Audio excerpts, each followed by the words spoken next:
প্রথমেই বলি, আজ আমি এমন একজনের জীবনী নিয়ে আলোচনা করব, তাকে অন্তত বাঙালি বা সারা বাংলার এমন কেউ নেই জানে যাকে চেনেন না।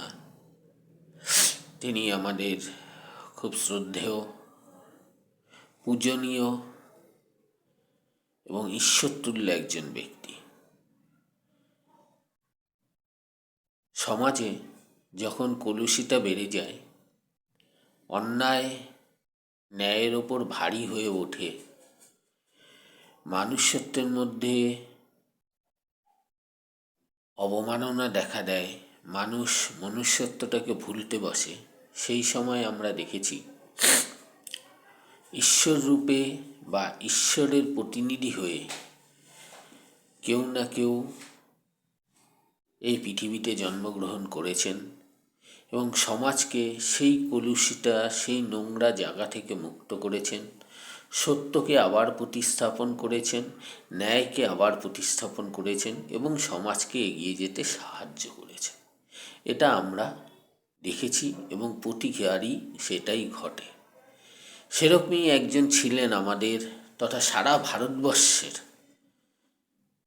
খুব পূজনীয় ঈশ্বরতুল্য মানুষ, শ্রীরামকৃষ্ণ পরমহংসদেব।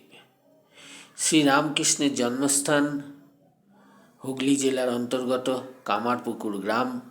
পিতার নাম ছিল ক্ষুদিরাম চট্টোপাধ্যায়।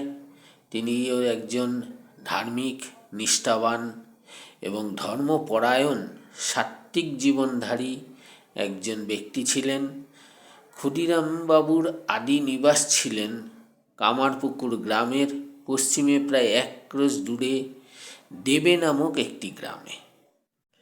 সেই গ্রামের জমিদার ছিলেন প্রজাপীড়ক, মানে যাকে বলে অত্যাচারিত, প্রজাদের সাথে দুর্ব্যবহার করতেন। একবার একটি মামলায় তিনি মিথ্যা সাক্ষী দিতে বলেছিলেন শ্রীরামকৃষ্ণ পরমহংসদেবের পিতা ক্ষুদিরামবাবুকে। কিন্তু ক্ষুদিরামবাবু যেহেতু সত্যনিষ্ঠ একজন ব্রাহ্মণ ছিলেন, তিনি সেটা করতে অস্বীকার করেন। সেই অস্বীকার করার জন্য তার উপর ওই জমিদার রুষ্ট হন এবং তার নামে মিথ্যা মামলা রুজু করে তার যা পৈতৃক সম্পত্তি ছিল সেগুলো তারা কেড়ে নেয় তার কাছ থেকে। মাত্র 40 বছর বয়সেই তিনি ক্ষুদিরামবাবু কী হন, ভিটে মাটি ছাড়া হন। কিন্তু এই ঘটনা তাকে তাই বলে অসত্যের পথে কিন্তু চালনা করতে পারেনি, বা তিনি সেই পথে কিন্তু যাননি। তিনি তার কুলদেবতা রঘুবীরের প্রতি নিজেকে সমর্পিত করে সেই জন্মভিটা পরিত্যাগ করে তিনি চলে আসেন কামারপুকুর গ্রামে। যে কামারপুকুর গ্রামটা, তারপর তিনি বসবাস করতে থাকেন এবং সেখানে এসে তিনি প্রথমে আশ্রয় নিয়েছিলেন গোস্বামী বাড়িতে। গোস্বামী মহাশয় ক্ষুদিরামবাবুকে তার বাড়িতে থাকতে দিয়েছিলেন, থাকার বন্দোবস্ত করে দিয়েছিলেন। সেই সময়ের মতো ক্ষুদিরামবাবু তার প্রতি খুবই কৃতজ্ঞ ছিলেন। শ্রীরামকৃষ্ণের মাতার নাম ছিল চন্দ্রমণি দেবী। তিনিও কিন্তু তার পিতার মতনই ধর্মপ্রাণ ছিলেন এবং বলা গেলে, সহজ কথায় বললে, সহধর্মিণী যিনি ছিলেন তিনি তার সুযোগ্য সহধর্মিণী ছিলেন। মানে প্রতি ক্ষেত্রেই তার কিন্তু সঙ্গ দিতেন। সরলতা, দয়া, দেব দ্বিজে, এই সব জিনিসগুলো কিন্তু চন্দ্রমণির মহাশয়ার চরিত্রের মধ্যে দেখা যেত। গ্রামের সকলকেই তিনি ভালোবাসতেন এবং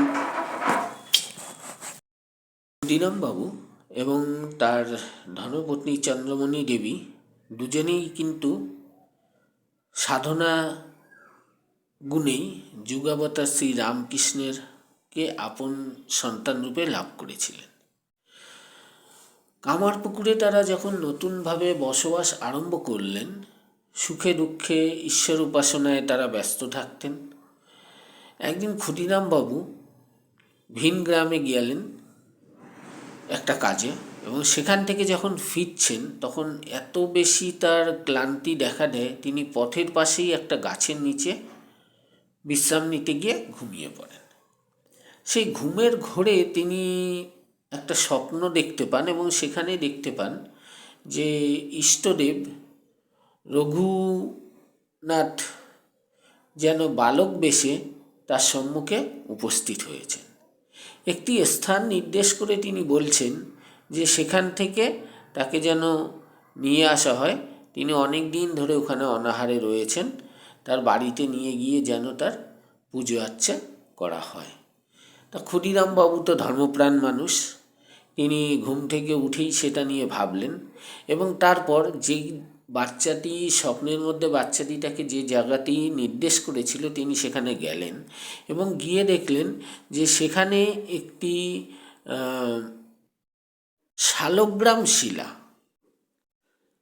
তার পড়ে রয়েছে এবং তার ওপর একটি সাপ ফনা ধরে অবস্থিত আছে। তো তিনি সেখান থেকে সেই শালগ্রাম শিলাটি তুলে আনেন এবং সেটিকে নিজের ঘরে প্রতিস্থাপন করেন এবং পুজো আর্চা করতে শুরু করেন ভক্তি ভরে। সেই শিলাটিই কিন্তু আসলে রঘুবীর চক্র। তো আজকের বিষয়টা এই পর্যন্ত রাখলাম। আবার পরের দিন পরের অংশটা নিয়ে আপনাদের কাছে আসব। ভালো লাগলে অবশ্যই সাবস্ক্রাইব করবেন।